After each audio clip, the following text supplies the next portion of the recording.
Shehe mkuu wa mkoa wa Mwanza Hassan Kabeke amesema ukosoaji unaovuka mipaka juu ya Rais Samia Suluhu Hassan na kugusa maisha yake binafsi ikiwemo familia yake haupaswi kuvumiliwa, kwani unamvunja moyo wa kufanya kazi.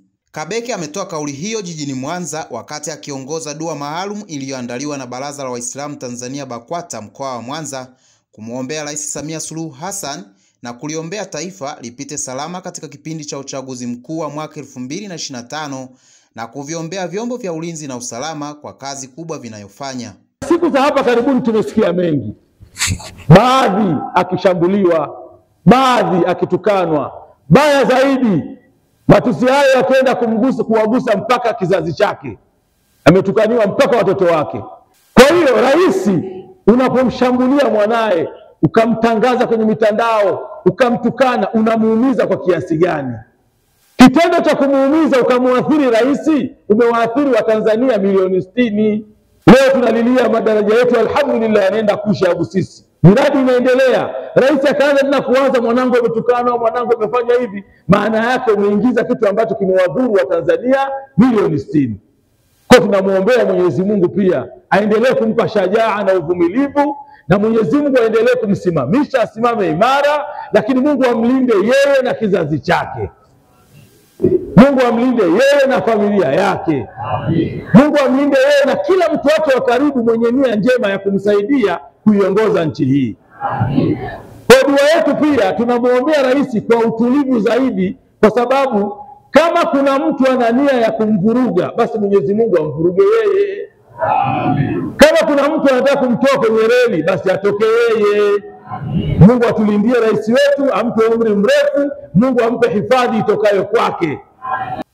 Si Waislamu, si Wakristo, wote tunamuombea. Kwa nini sasa tunamuombea maalum? Tunaendelea kumuombea kama ilivyo kawaida yetu wanadini, Waislamu, Wakristo, Buddha, Hindu na kila mwenye kuamini kwa namna anavyoamini, kwa sababu yule rais ndio mkuu wa nchi, ndio amiri jeshi mkuu wa majeshi yote ya nchi yetu, wa majeshi ya ulinzi na usalama, ndio amiri jeshi mkuu. Kwa hiyo tuna wajibu kumuombea ili Mwenyezi Mungu ampe tumainani, utulivu, ampe sakan, utulivu wa hali ya juu. Mwenyezi Mungu amwezeshe, na kama kuna kitu chochote kinaweza kumuumisha kisimkurubie. Kwa machache tunayoyasikia, tumeona ni vizuri tumkimbilie Mungu ili tusije tukadharau hayo machache yanayosemwa halafu kumbe ikawa kweli. Wakisema maneno kitanuka, tutakinukisha, tutaleta fujo, tutafanya hivi. Sawa, yanaweza kuwa yamesemwa, lakini sio ya kudharau. Kwa maneno hayo tumkabidhi Mungu nchi yetu. Siku zote tunamlilia Mungu, na Mungu hatakiwi kuombwa tu pale unapokuwa na tatizo.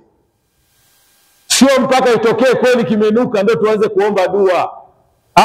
Tunatakiwa tuombe sasa kuziwia kisinuke.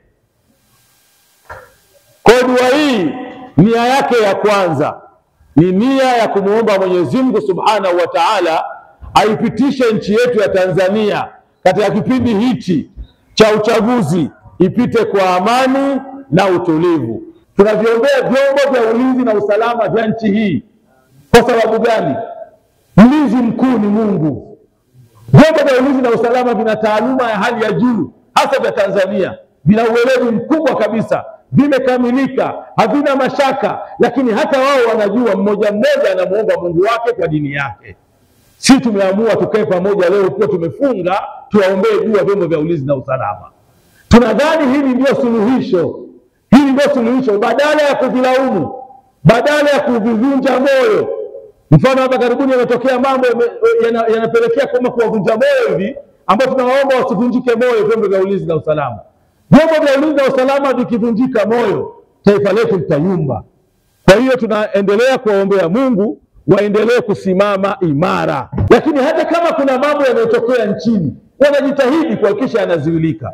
Lakini pale ambapo yanakwepeka, wanakosa kuyapata ipasavyo, basi kwa dua hii Mwenyezi Mungu awawezeshe waweze kukabiliana na wahalifu. lakini tunavyoamini vyombo vyetu vya ulinzi na usalama haviwezi kushiriki kwenye mambo machafu. Tunakiombea chama kinachotawala nchi hii kwa sasa, kwa sababu moja ya mambo ambayo tunayoyapenda sisi ni amani na utulivu. Chama hicho kimeweza kutawala kwa nchi hii miaka 60, kinaitwa Chama cha Mapinduzi. Tutakiombea Mungu kwa kazi hiyo nzuri ya kuifanya nchi yetu idumu kwenye amani. Tunaviombea vyama vyote vya siasa, Mwenyezi Mungu awape hekima, busara ya kuendelea kufanya kazi yao ya siasa bila shida. Wako watu wamepewa dhamana ya kusimamia uchaguzi. Tunataka wale waliopewa dhamana ya kusimamia uchaguzi, wakati wa kujiandikisha, wakati wa kampeni, wakati wa kunadi sera, wakati siku ya kupiga kura, siku ya kutangaza matokeo, hata baada ya kutangaza matokeo, nchi yetu ibakie kwenye salama na amani. Tunaona kufanya dua hii ya kumuombea Rais wa Jamhuri ya Muungano wa Tanzania. Ni kwa sababu gani? Ni kwa sababu ya kwamba rais ndio kiongozi wetu. Rais ndiye ambaye yuko juu. Kwa hiyo kiongozi yote anapokuwa yuko juu, mambo yako mengi ambayo yakupita, mambo mengi ambayo yanaweza kupatikanika katika maisha ya mwanadamu. Lazima tumuombee dua, na sio yeye tu. Watu wengine wasifikirie kana kwamba ni yeye tumemuombea dua. Hapana. Hata miaka 5 iliyoisha ile, wakati wa Mheshimiwa marehemu Magufuli, tulifanya dua na kwenye vile ya kuombea nchi, lakini ya kumwombea rais. Lakini vile tunaomba hii dua na kwa ajili ya vyombo vya usalama. Vyombo vya usalama ni vyombo muhimu sana.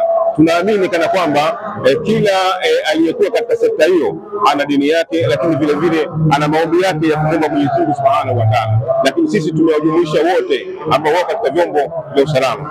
Lakini vile tunajiombea na sisi wananchi wote wa Tanzania tuendelee kuishi katika kwa pamoja, lakini tuvumiliane katika maisha yetu. Lakini vile tuwe katika hali ya amani. Lakini lengo kubwa ni watu kuombeana dua. Kwa hiyo tunaombea nchi yetu amani na kumwombea mama yetu Samia Suluhu Hassan, amani na uchaguzi uwe wa amani na utulivu. Rai yangu kwa wananchi waendelee kuiombea taifa letu dua na amani, na kuomba Mwenyezi Mungu atufanyie wepesi, kusitokee fujo, kusitokee vita, kusitokee tofauti yoyote, uchaguzi uwe na amani.